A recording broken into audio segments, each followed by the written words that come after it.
before we move on, I want to say, let's do a quick review.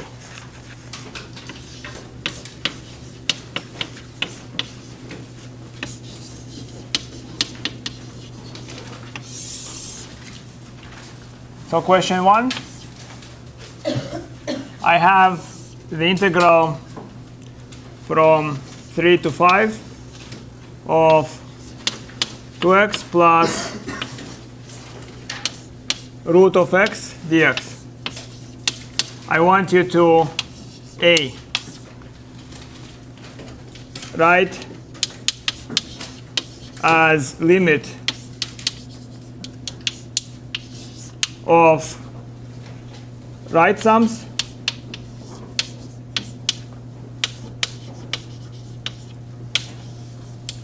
are n, and B, write as limit of left sums ln, and do it quickly.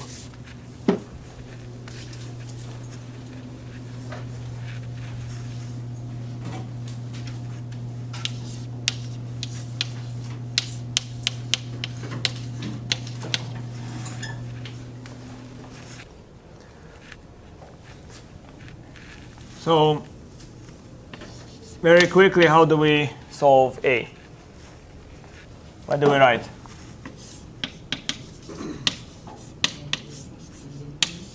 Limit as n goes to infinity, summation, actually, and let's, yeah, summation of what?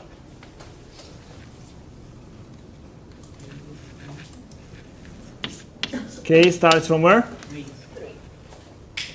You can start from any number, but it's easy to start K from 1. K stands for the index of the rectangle. K equal 1, first rectangle. K equal 2, second rectangle. Up to n. Then what do we have?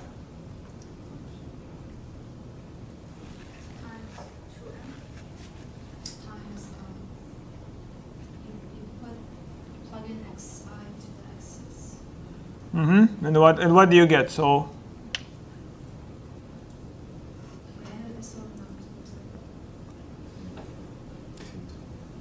it should be 2.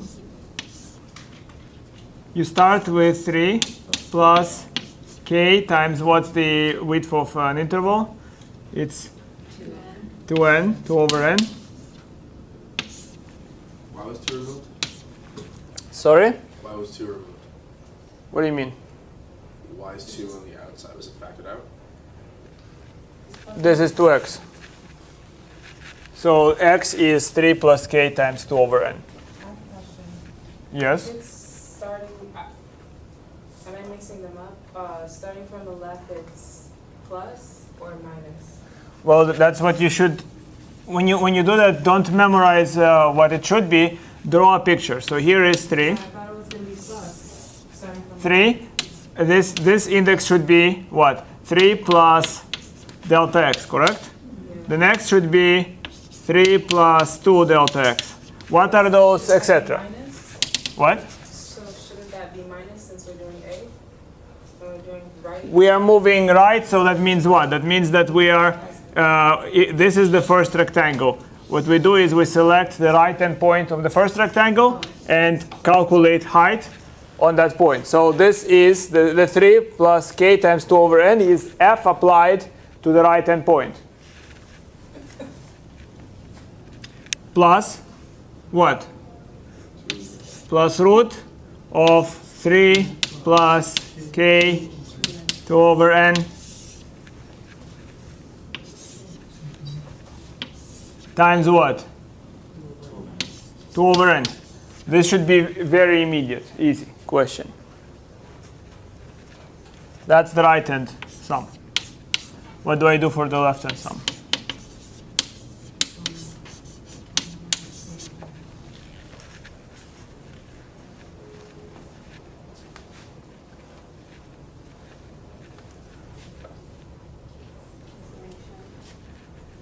summation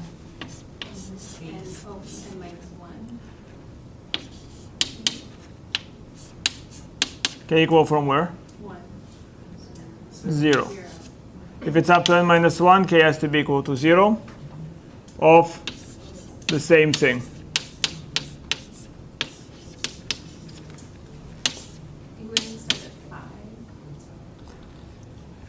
No, I can start at 5 if I want to, but I would start from left to right. So choosing the 3 is arbitrary,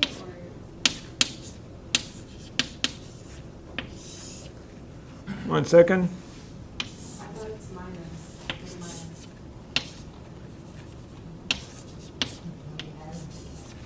Again, the idea is very simple. What is right or left-hand approximation? So what you have is here is a curve.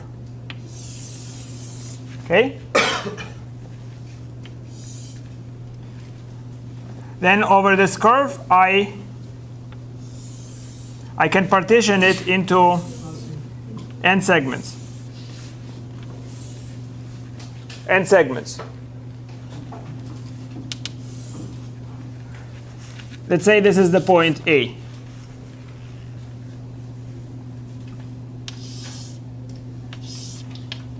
This is the point B.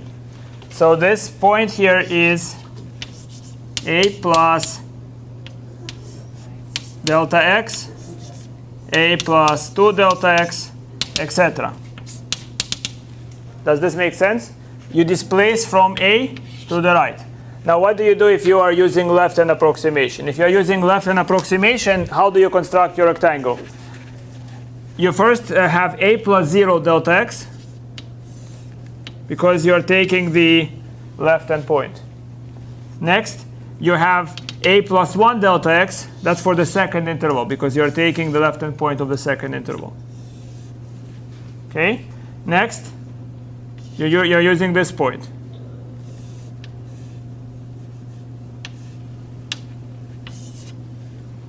You see the order.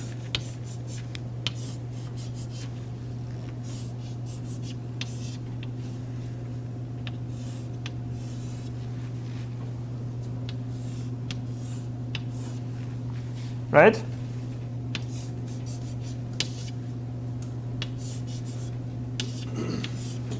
The reason you end at n minus 1 is because you started at 0, and you have to have index going through n rectangles. So 0 through n minus 1, the index goes through n rectangles.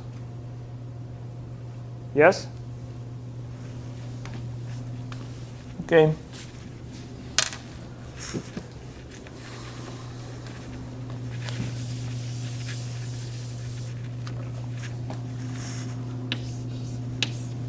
Question 2.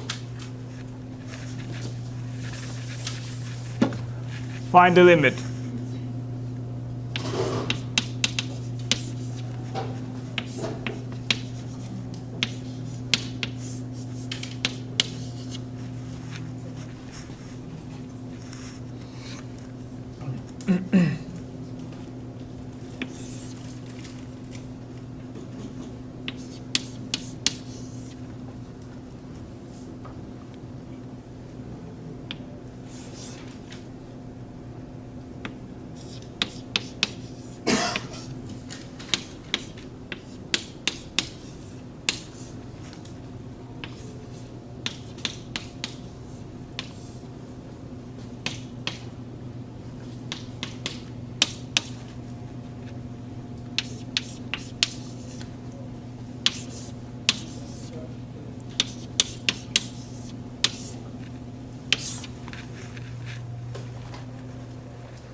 All right, so let me suggest answer 1.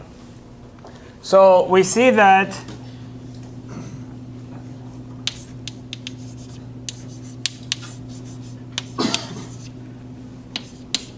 we have here 4 over n times a number 4 over n plus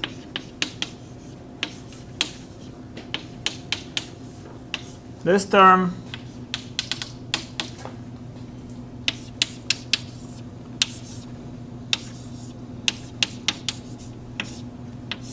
and then I make the observation that,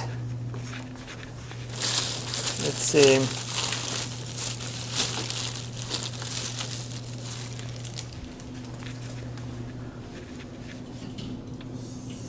this guy, what does it approach? 4 over n as n goes to infinity goes to 0. So I see this is 0. This guy also has a 4 over n next to it, so it goes to 0. This has 4 over n next to it, so it goes to 0. And therefore, my answer is 0. How many of you got this answer? How many of you got this answer? No? Do you have another answer? Yes? One of your solutions, you had a question like that on the exam test, I mean the practice test, and it was like it recognized that it's going to be like the square root of x, and then you find the antiderivative. You find your a, and then you find your b. Isn't your a 0 and then your b 4? So in particular, you don't agree with answer 1. Right? Short way of saying you don't agree with my answer 1. Now, what problem do you have with answer 1? Anybody here has problem with answer 1? I'm asking.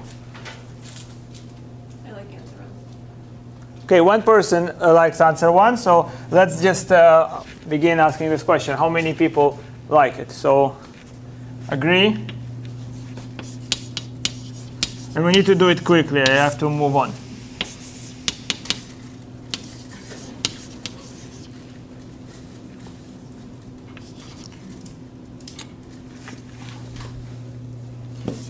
Let's see.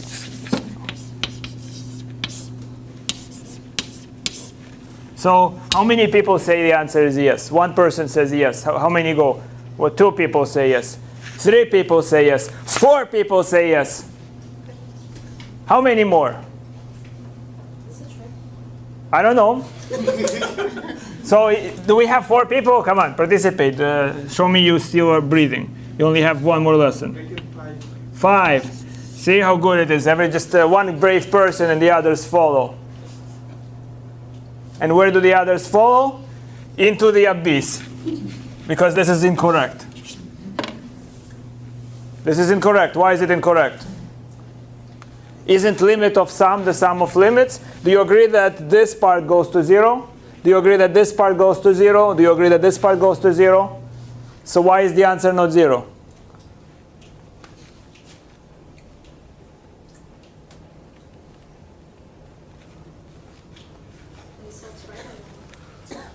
There is a big yellow cross here.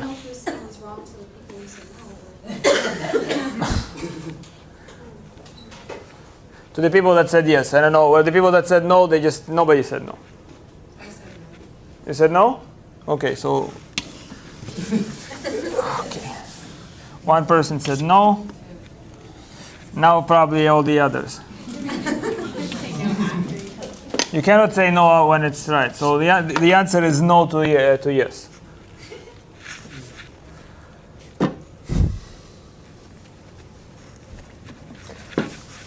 Look what happens when I take the limit. So this is a limit that depends on n, right? So if n is equal to 2, let's look what happens. If n is equal to 2, what do you get?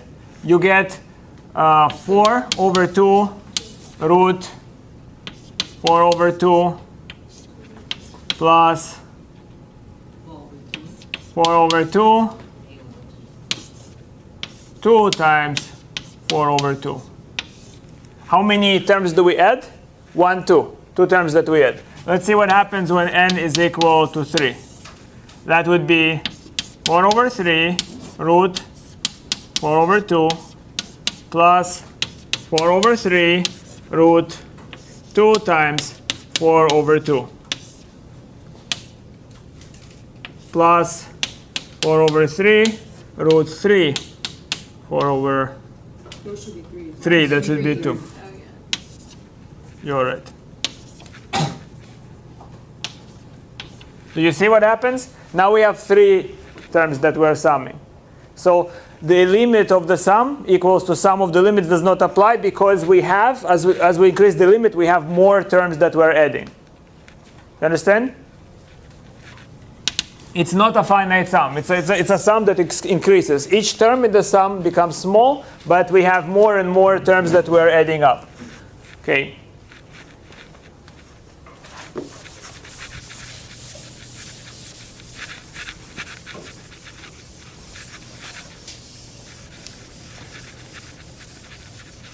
So here is answer 2.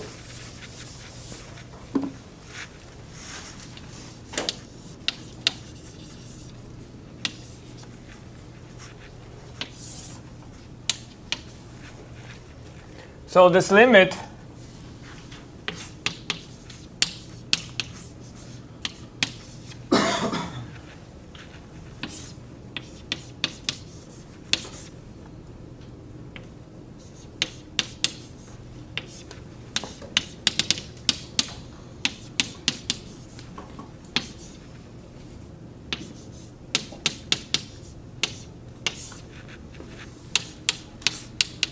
is equal to limit as n goes to infinity of the sum k equal 1 to n of root k 4 over n times 4 over n. And this can be translated to an integral. The integral is from where to where? 0 to 4, and the integral is of root x dx. And then we have shortcuts. So what is that? This is the same as x to the power of 3/2 once I integrate it. All right.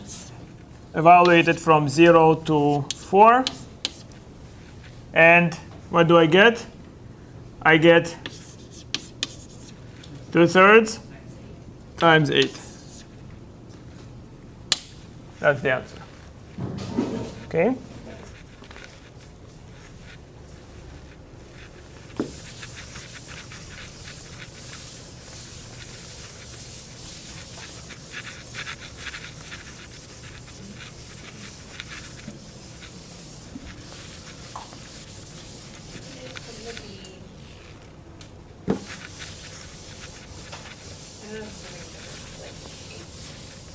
Hmm? It could be 8 if like A could be 4, and B could be 8, right? It doesn't matter. Sorry. Never mind. It has to be something similar to this integral. There are other possibilities, but they yield the same answer, Yeah. for sure. All right.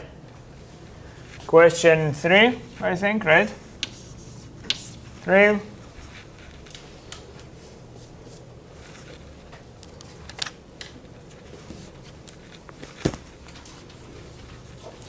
So we have f of x equal to the integral from root x to 2x of tangent inverse v dv. Find the derivative of this function.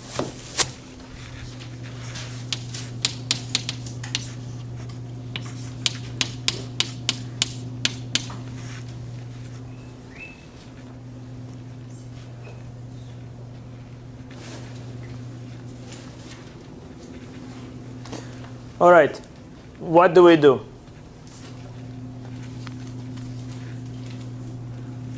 So this again goes back to the fundamental theorem of calculus, which I'm sure many of you have already studied very thoroughly.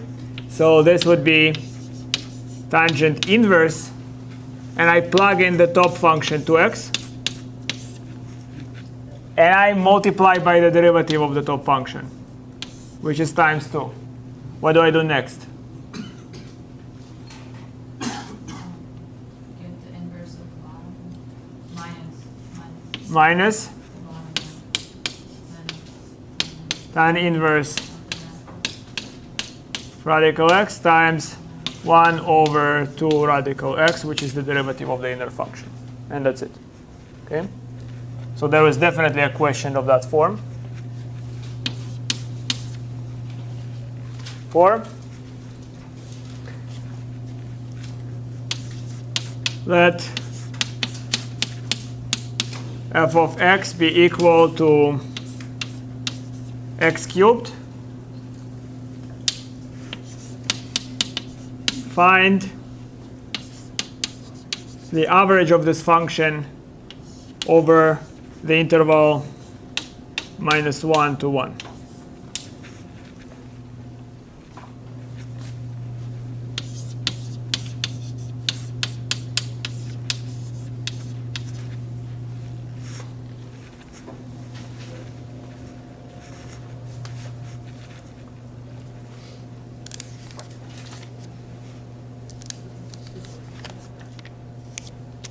All right, are we ready? What do we do?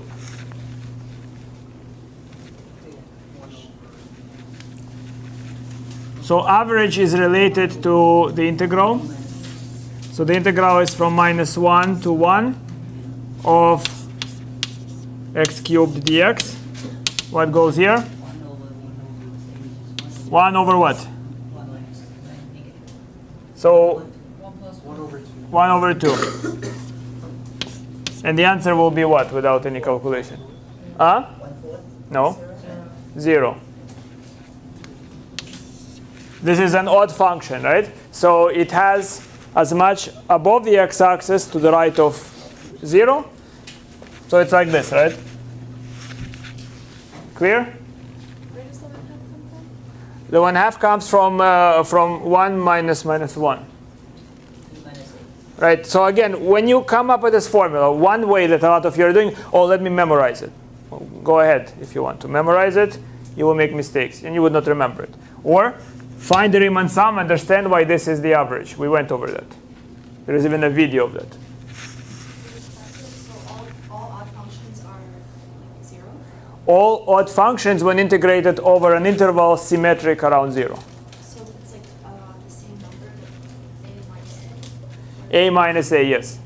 It has to be symmetric about 0. Otherwise, we cannot conclude it's 0, right? That's because we will have positive area and negative area. And if it's a interval a to a, it's also 0? A to A, there is no width. So, so automatically, if you construct Riemann sums, the delta x's are 0. Right. OK. So there is, aside from that, you will have to calculate Riemann sum by definition. Make sense? So I went over roughly what can be covered by your exam. I now want to just explain. I'll try to do it abstractly and non-abstractly. So fundamental algebra trick explained.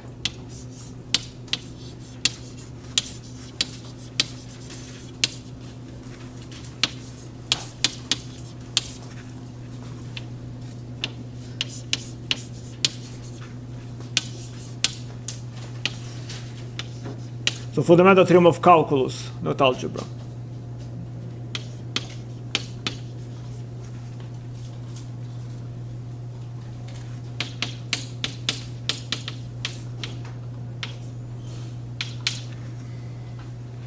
They spelled trick correctly. Okay.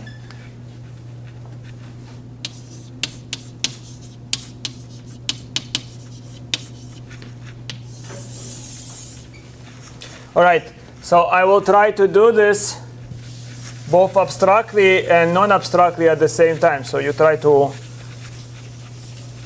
get the gist of it. So suppose that you are searching for the integral from a to b of f of x dx, where f of x is continuous. Okay? So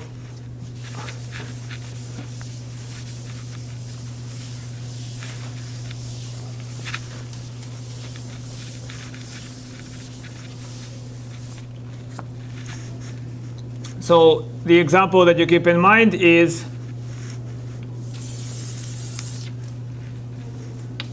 let's say, integral from 1 to 9 root of x dx. Okay? So this is just done for all functions. This is just so that you can see what is this in particular case. Okay? So you're searching for this integral.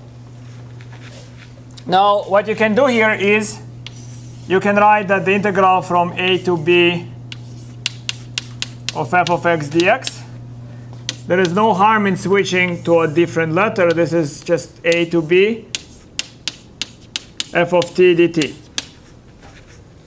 In this case,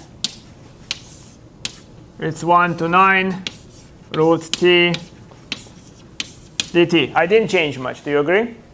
This x is then called a dummy variable. Now, what I can say this is equal to capital F of b. I translate it to a function where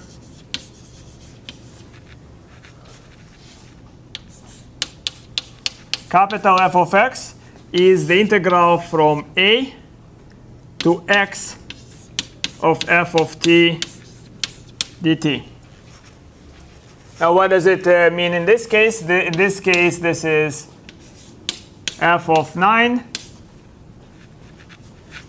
where we have the integral from 1 to x root of t dt is equal to capital F of x. Now, by the fundamental theorem of calculus, this guy is an antiderivative of f of x. Some antiderivative of f of x, that's by the fundamental theorem of calculus. Right? If gx is any other antiderivative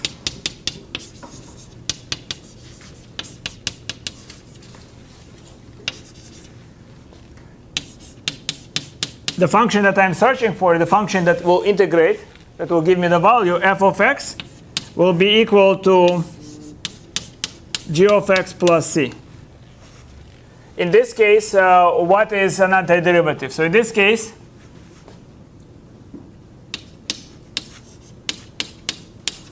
g of x, what's g of x? So this is this capital F of x is an antiderivative. What would be a nice g of x here?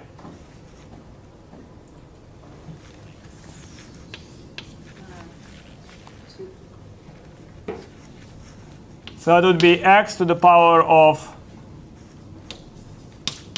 3/2. Well, the c will that's the c over there. So here is what I'm trying to say. So we are saying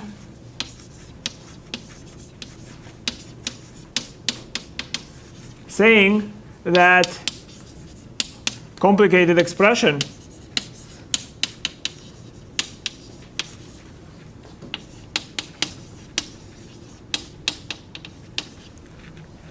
we're saying that the complicated expression integral 1 to x root t dt is just equal to 2/3 x 3/2 plus a constant. You understand what's the idea here? So for this problem, to solve the area under the curve problem, I need a particular antiderivative. But for many functions, like this function, for instance, I can come up with an antiderivative formula, maybe not the one I need, but some antiderivative formula. For example, this one. Are you following me? And what I just conclude is that this complicated formula is like the simple formula, but then plus a constant. How do I determine the constant? So the easy way to determine this constant, note that 0 is equal to f of what value? This complicated function has a very easy output if I select x to be what? A. And that will be g of a plus c. And so the implication is c is equal to minus g of a. And therefore, f of x is equal to g of x minus g of a. So in the particular example here, that means that c, in this case, what's c? C will be equal to, you plug in, you plug in 1, so you have 2/3 plus c is equal to 0. So in this case, c is equal to minus 2/3. Okay? C is equal to minus 2/3. So the implication is that the integral from 1 to x of root t dt is equal to 2/3 x to the 3/2 minus 2/3. You see, I was able to come up with the exact antiderivative that it's equal to. And that implies what? That implies that the integral from 1 to 9 of root t dt is equal to 2/3 9 to the power of 3/2 minus 2/3 times 1 to the power of 3/2, which is x to the power of 3/2 times 2/3 evaluated from 1 to 9. Okay, that's the trick. That's why it works. G of x so f of x is equal to g of x minus g of a. So if you find any antiderivative whatsoever, you just have to subtract from it the antiderivative evaluated at a, and you get this particular antiderivative that you're interested in. Yes? Why did you equal f of a to equal to 0? Because I need to find c. I need, you see, what did I find with this equation? It's a detective work, right? I know that, and I hope you really thought about the reasons for that. So whatever antiderivative I find, however weird it is, if I found another antiderivative, they are very similar. They are related, right? So that antiderivative g of x plus constant will give me the antiderivative I'm searching for. But I need to know the exact constant. What constant will make it this antiderivative as opposed to another antiderivative? And that antiderivative, by plugging in a, I have an equation that 0 is equal to g of a plus c, and therefore c is equal to minus g of a. So g of x minus g of a always gives you that antiderivative that corresponds to area. And therefore you have this fundamental theorem of calculus trick, the one you see here. That's why it works. You see what you do? You're doing investigative work. You look at this function, it's some antiderivative. Then you find a simpler formula for this family of antiderivatives, and then you locate c. And of course, you can do that for just abstractly for just any f, and then you already know how to locate it. You don't need to do the search for each function anew. All right. So then now I need to talk about the final topic, and that is U-substitution or reversing chain rule.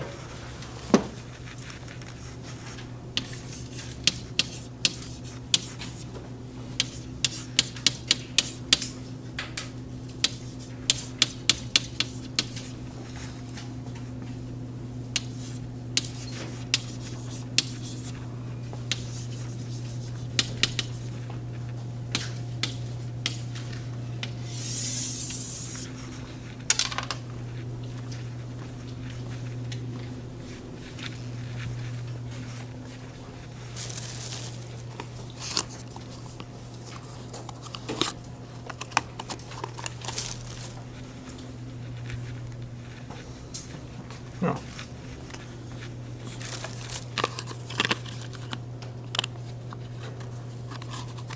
All right. So here is the idea. So suppose you're dealing with this.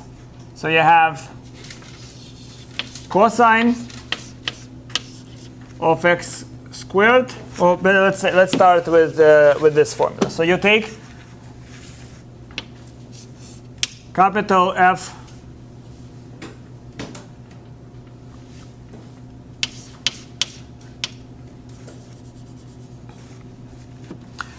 you do this. So you're trying to find the derivative of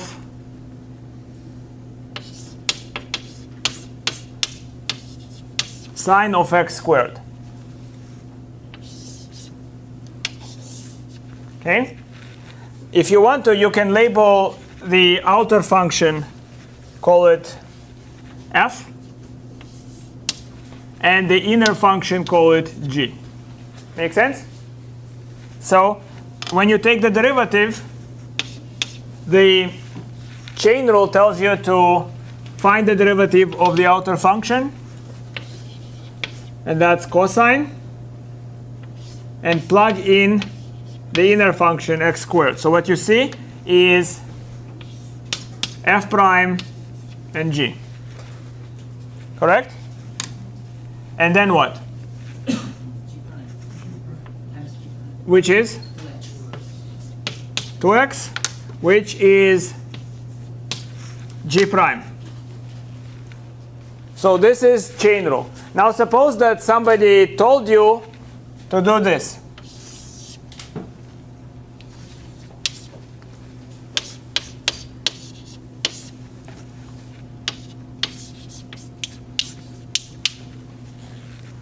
So this integral sign, again, it's another way of saying find antiderivative. And the reason you use integral sign is because of this fundamental theorem of calculus, right? Finding antiderivative is very similar to finding area under the curve. So therefore, you have the indefinite integral formula here. This means just find the antiderivative. Now, if you have seen this question many times, you can immediately guess that this is chain rule. Do you see this? This is chain rule. So the way I think of it is that what you see is this is the opened filleted big fish. In its belly, you see the small fish. And here you see the filleted small fish. Do you understand?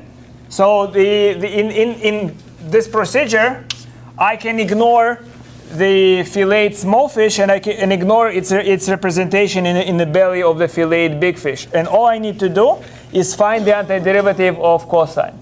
So I just pack it all together, and I see that this is the same as the antiderivative of cosine, and that will be sine of x squared. And I can add plus c because many antiderivatives exist. You understood what I did? I reverse chain rule. And the way I did this is that, again, without seeing this example, I noticed I do this, right? I search for the inner fish, the fish in the belly. I can call it G. And I see its differentiated representation, the fillet small fish, and that is G prime. Okay?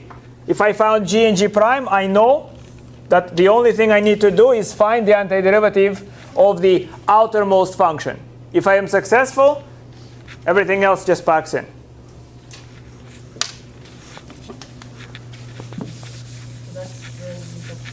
That's U-substitution. I'll explain why U-substitution is coming in, but I want to teach you to do this without any U-substitution. I want you to just right away just look at it, say reverse chain rule. Okay?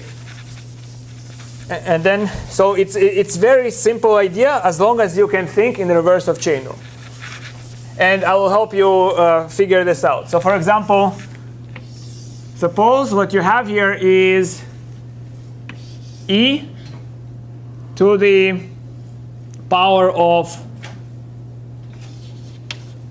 cosine x. Okay, this is e to the power of cosine x. Maybe that's already jumping the gun. Here is a box, dx. You can put something in this box, and let's say not 0. Right, 0 is too easy. Don't put 0. Put something in the box that will make this integral very simple. Can you do that? put something in this box so that this integral is very simple. If there is nothing in the box, or if you put 1 in the box, the integral is very complicated. What do you put in this box to make it very simple? Wonderful. Minus sine x.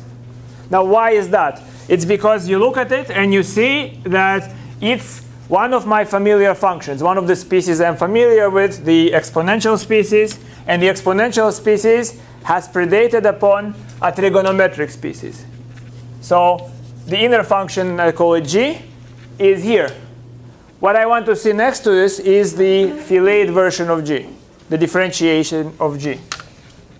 So that would be minus sine x, because what I want to see, if I identify the inner function, I want to see g prime. You follow? And then if I have this, tell me what's the integral?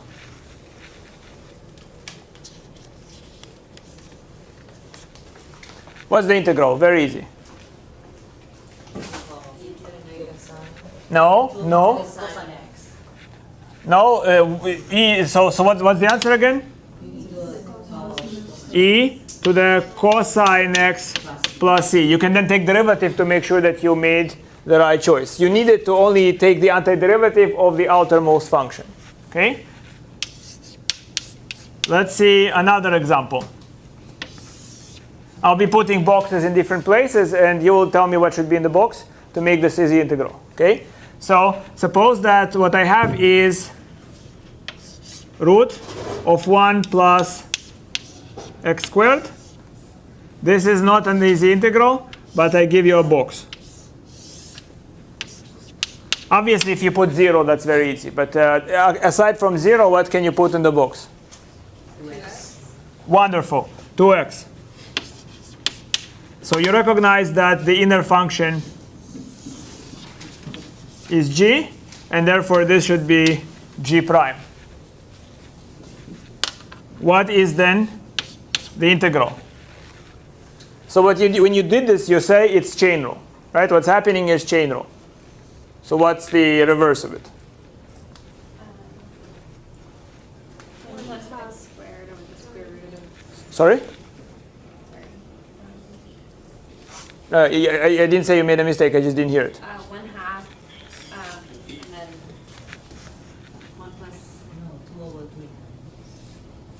Right. So what you do is, here is what you do once you put it in this reverse chain rule mode.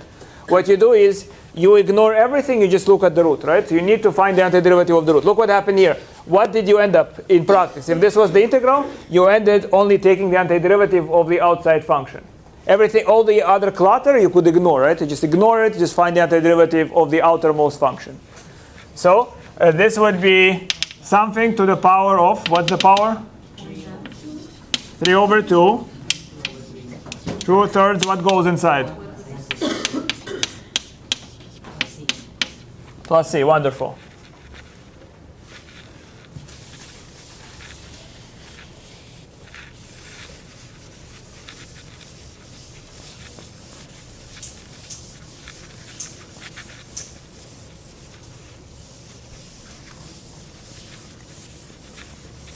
Right, let's do a more complicated one.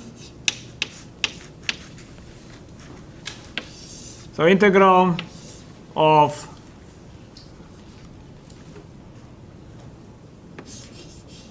ln of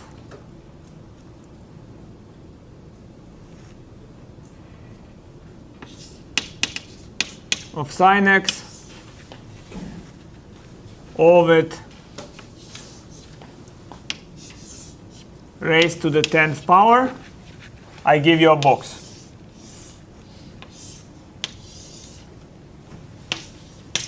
What do you put in the box?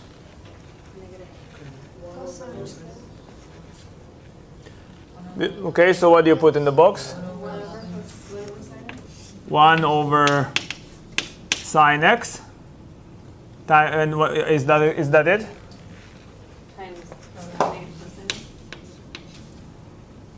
Well, derivative of sine is not negative cosine, is cosine, right? Times cosine x. Okay?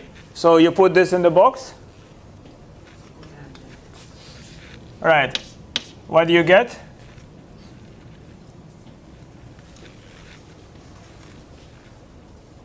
The ln of sin x, 0. So this is to the power of 10. We need to go antiderivative. So it's what? 110.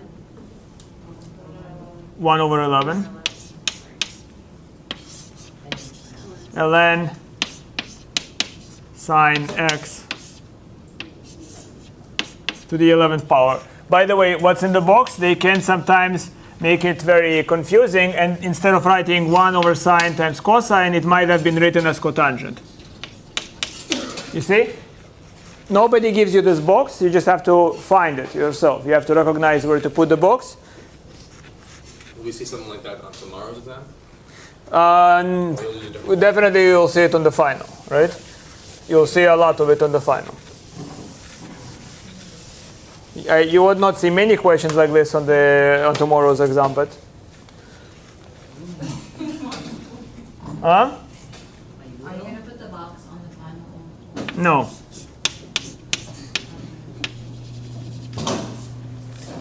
All right.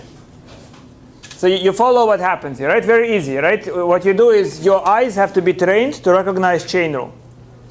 Not always chain rule happens, right? I mean, but if it does, then you should recognize it.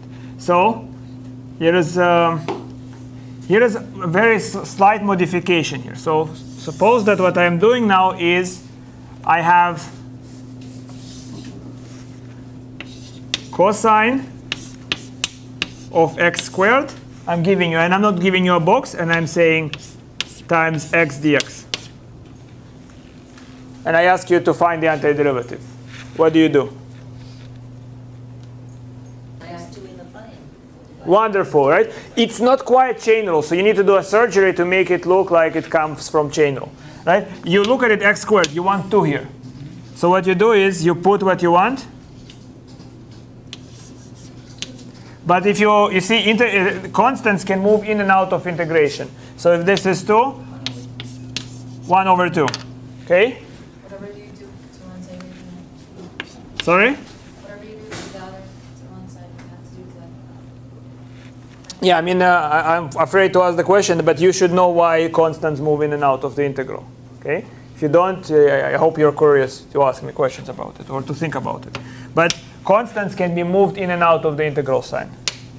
So if it's almost chain rule up to a multiple by a constant, you can just surgically modify it. And now the answer is very simple. What's the answer? Times? Of? Okay. Good.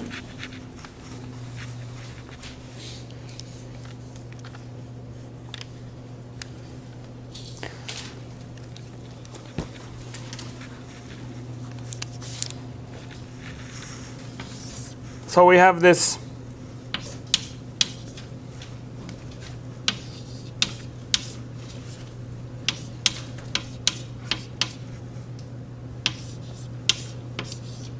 what do you do?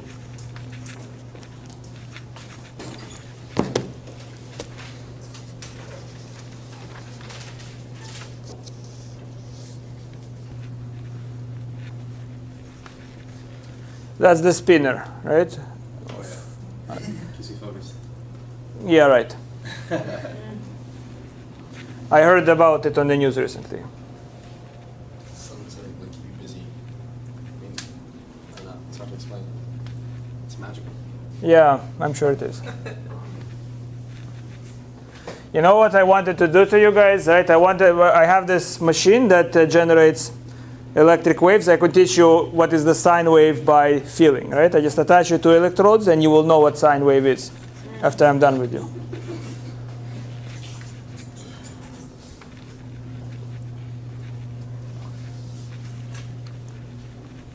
So, what to do with it? How do you modify this thing? 1 over 4. So this is 4 x to the 4 plus 2. So you're wanting a 4 here. So 1 over 4. Makes sense? You see what you did? You did some modification. That's, by the way, what they call U-Substitution. I'll explain why later on, but I want you to do it. Just look at it. It's very easy to do it in many cases. So this is, what's the answer now? Okay, what's the answer? Sine of?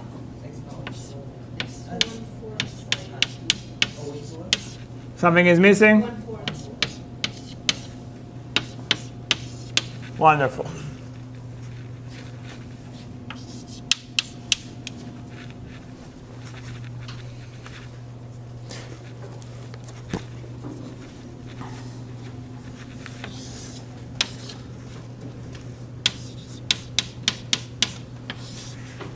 What do you do now?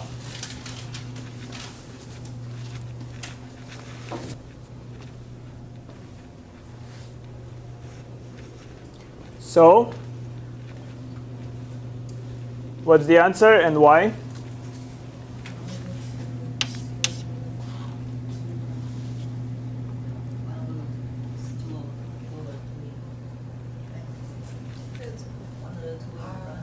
But then take the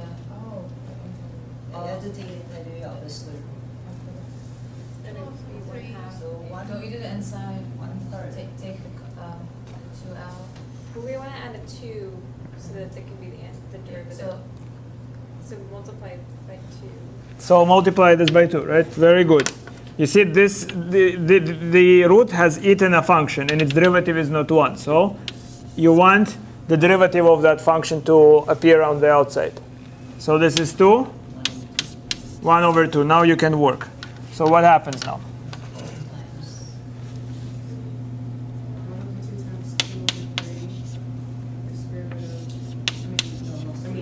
2x plus 1. 2x plus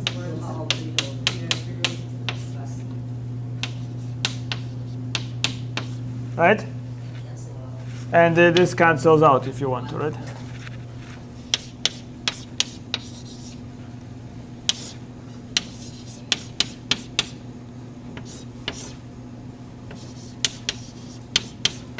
Correct?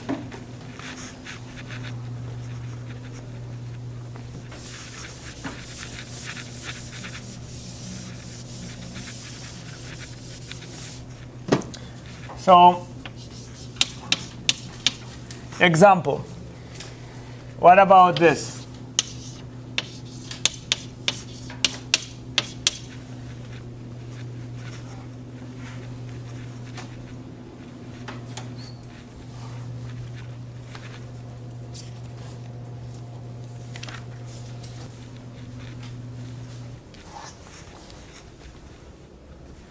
So what do we need?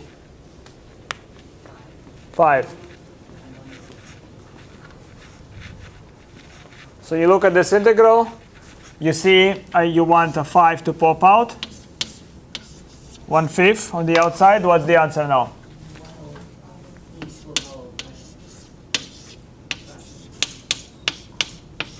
You see that?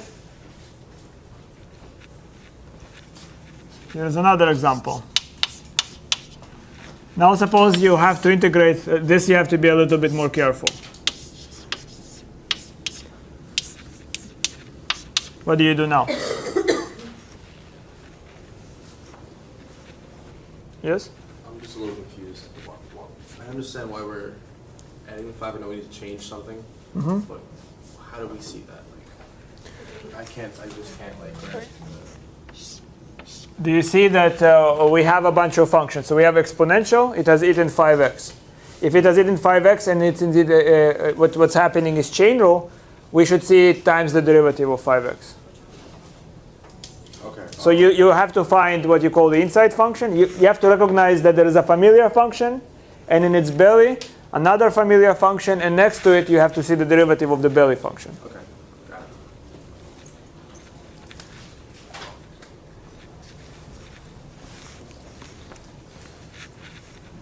Any ideas what to do here?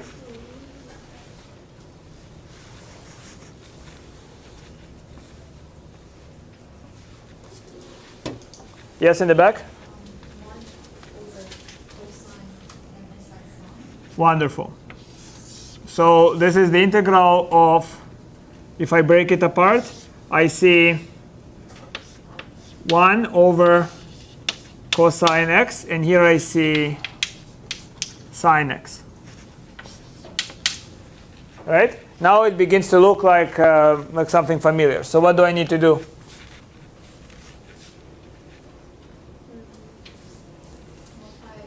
We'll do it at -1. Exactly. Multiply by -1. What do I multiply by -1? You take the derivative of minus sine x and get it. So where do I put? So where do I need the minus here? Derivative of sine x minus sine x. So in particular, where do I put minus here? Next to what? Well, next to sine. Because I recognize that the belly function, it's cosine. It's 1 over cosine, right? So if I put a negative here, there is a negative on the outside. So now I have the antiderivative of 1 over something. What's that? ln, right. So this is minus ln absolute value cosine x plus c. This minus can be converted, so this can be also written as ln of secant x, because this minus can be migrated to the power of cosine. That would be secant, therefore. You see what I'm talking about? This would be ln of cosine x to the power of -1 plus c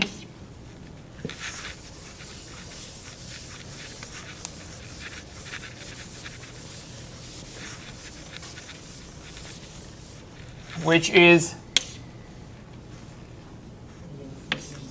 ln absolute value secant x plus c.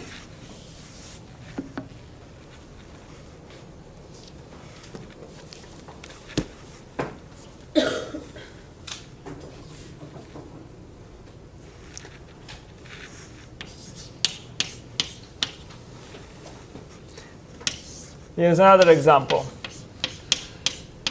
So we have x plus 1 times root of 2x plus x squared.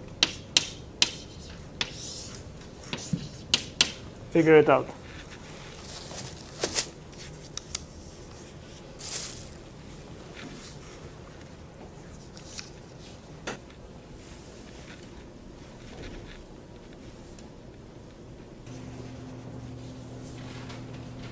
All right, so what must be modified, if anything?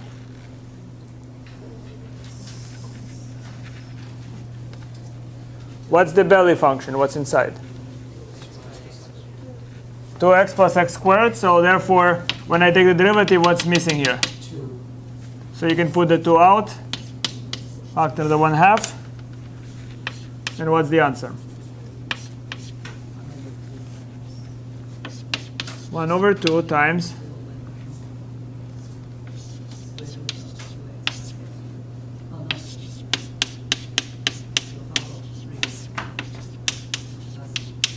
yeah, you can simplify the 1/2 here again, right? Make sense? Okay. A few more, and then I'll tell you why it's called U-Substitution. But notice, so far you managed without using any U's, anything, right? You can just guess it.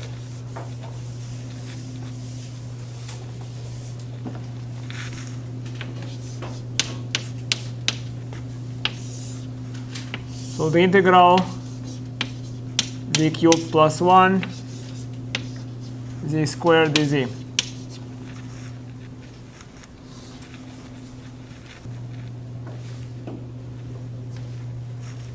Right? Should be easy. What do I need to do?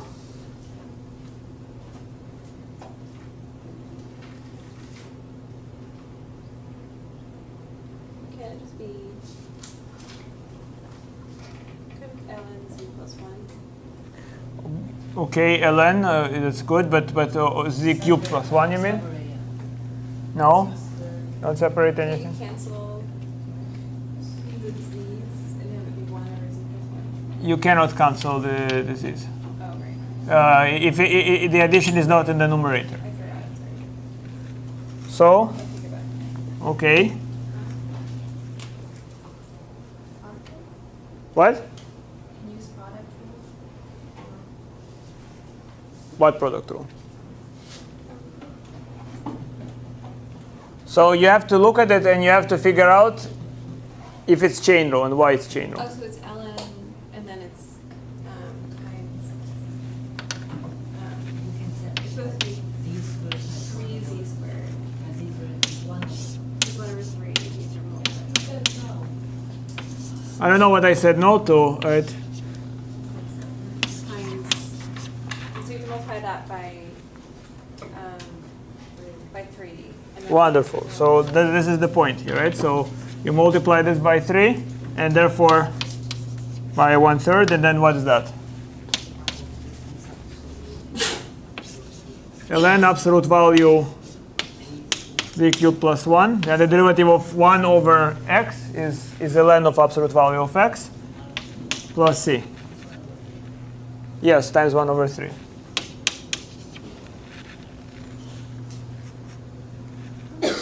Okay. One more.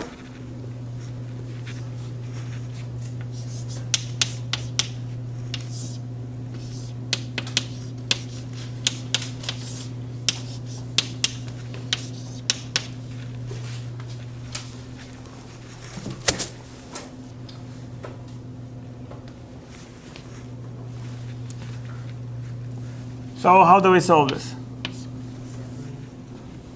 All right, so by separating maybe this.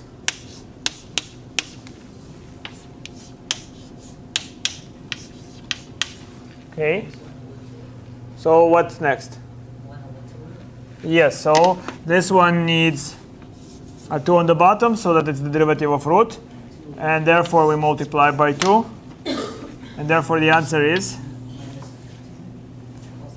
minus 2 cosine of square root of x plus c. So it goes to -2. Because antiderivative of sine is minus cosine. If you see, if you want to go from sine to up, you need to go to minus cosine. Okay, well, I guess one more. And then I'll explain why it's called U-substitution.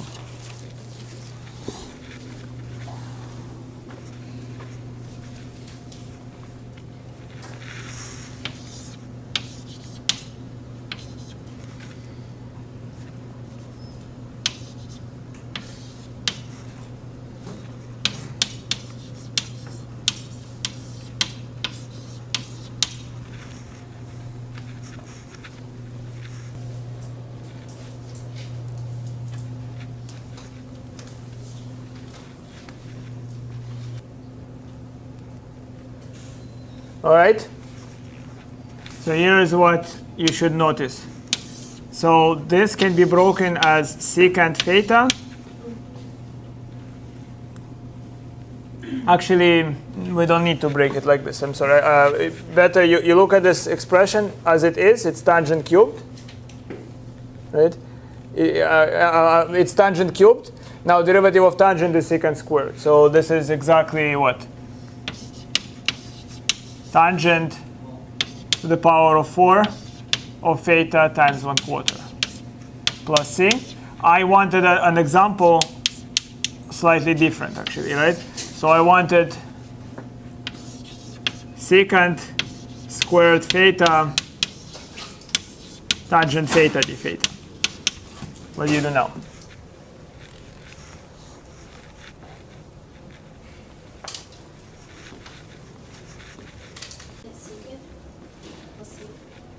So the answer is yes. So actually be careful. The answer is actually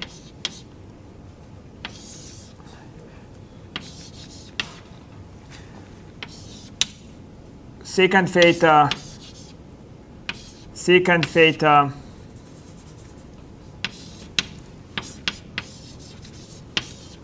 tangent theta. The theta is the way you break it up. So then what do you do? So it's not quite secant theta. It's what the inside function is what? The inside function is secant. So what's the answer? Wonderful.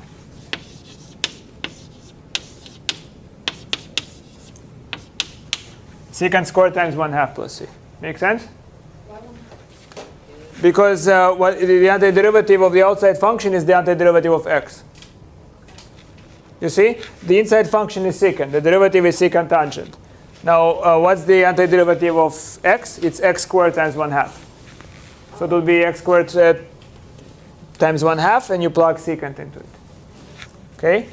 All right, so why is it called U-substitution? Let's talk about that a little.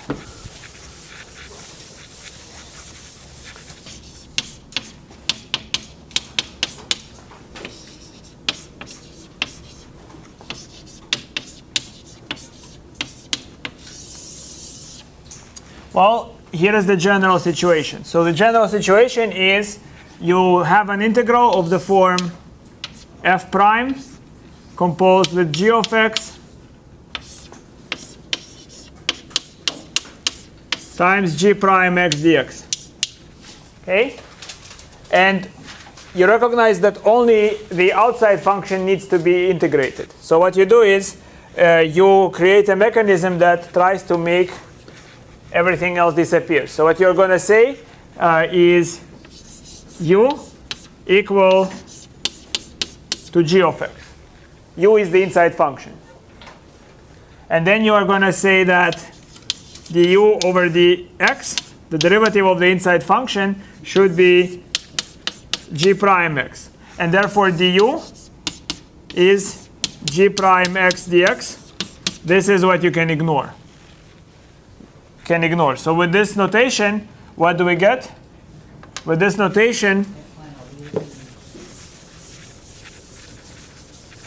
exactly. So if I use this notation, what I now can say is that I have f prime of u times du, right? This here is u. This whole thing here is du. So what I have is f of u, f prime of u, du. So this is just a technical way of doing what I try to make you do without any symbols, right? So it tries to symbolically show you that you only need to find antiderivative of the outermost function. Okay? So most people, when I teach them, they don't like using it. There are some cases, of course, where that can be helpful. I can show you one case like this.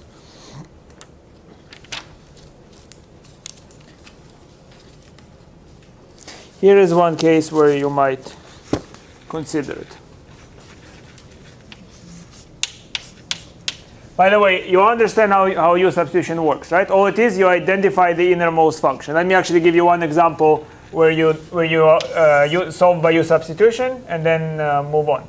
So suppose that what you have is cosine of x squared times x dx. That's the integral you are solving, right? So what would be your u? Your u is the inside function. It's x squared. What is your du? 2x dx.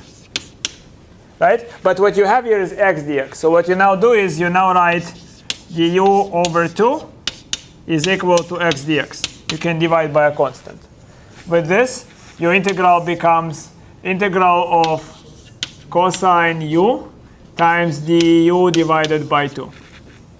And then you can factor the 1/2 out. And that's just the integral of cosine u du, which is 1/2 sine of u plus c, which is, if you replace back, 1/2 sine of x squared plus c. So that's how the U-substitution is supposed to work. Make sense? What do you like better so far? Just doing it with the U-substitution or just guessing it? I guess. I mean, I prefer the. Do what you want. You're looking more example. There's only been one. So, Huh? We need more examples before we can decide. Well, that's what the book is for, right? So you solve lots of examples.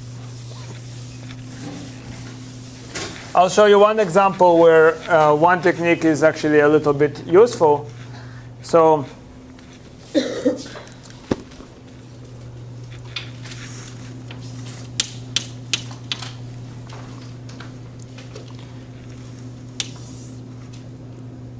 suppose you have x cubed times root of x squared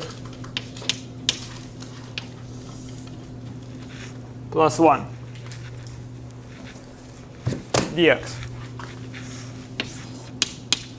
So if you look at this example, what's odd about it is that it doesn't look like a reverse chain rule. Do you agree? Because if it were a reverse chain rule, this should be to the power of x to the power of 1, not x to the power of 3. You agree? But you can solve this problem a little bit simpler by shifting where you would like the power to be. So here is how what you can do. You can say, suppose this is going to be one monolithic chunk, so it's going to be u. So u is going to be x squared plus 1. Okay? Now if u is x squared plus 1,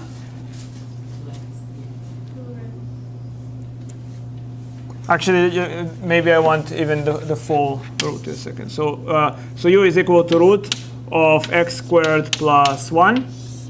And that means that u squared is equal to x squared plus 1. Okay? And that means that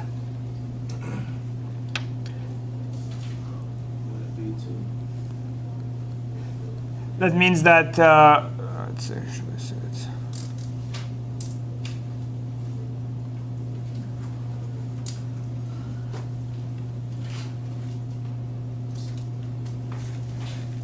One moment, sorry.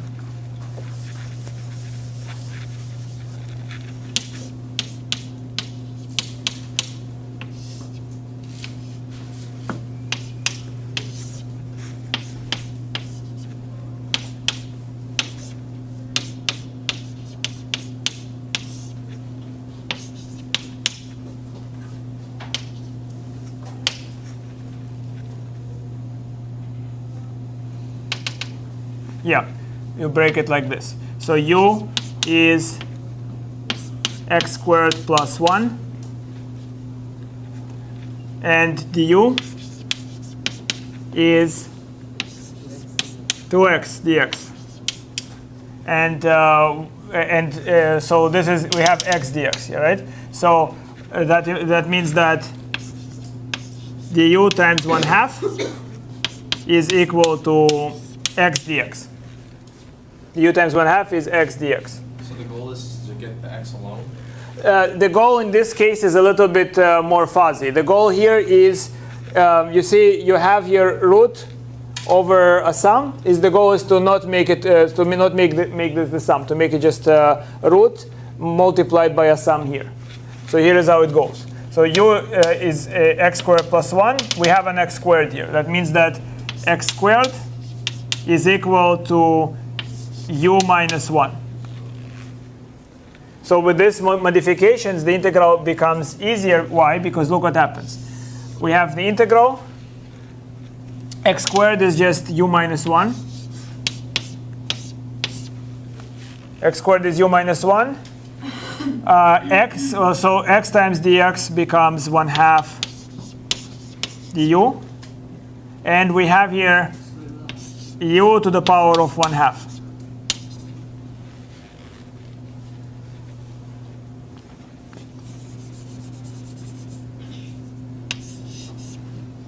So the idea is, it was not U-substitution directly. It's not so obvious that I need to do U-substitution here, right? What I do is I notice that this problem is difficult because we have root over a sum. Now what I modified here is now I have a single variable to the power 1/2 and multiplied by a sum. You see here we had a monolithic expression multiplied by root over a sum. Here it's root of one variable. And that actually makes it easy to solve. Why? Because 1/2 can be factored out.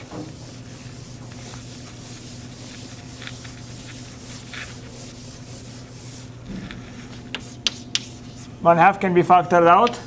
And then I can distribute the u to the 1/2. So that would be u to the 3/2 minus u to the 1/2. So it's something I can manage now.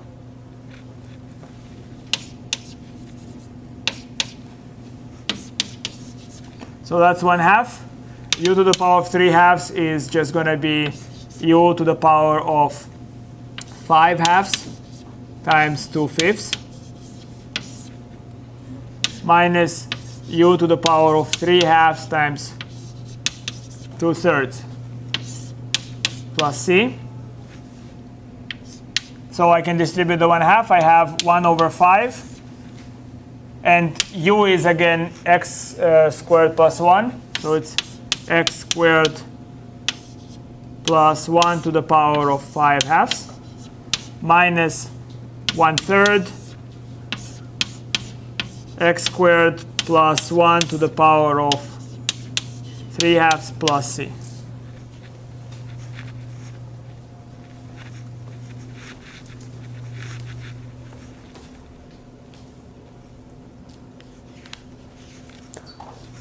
All right, so let me ask you one question.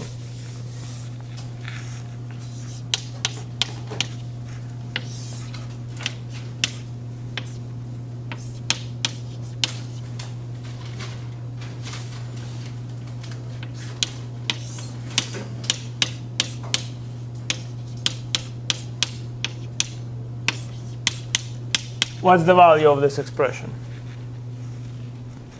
Good, 0. Very simple, right? No calculations. You just notice this bottom function is even, top function is odd.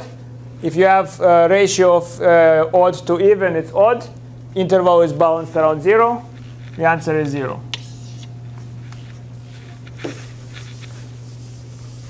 That was like a ninja attack, right? I just wanted to see, well, if you switch topic, can you quickly understand what's happening here? All right.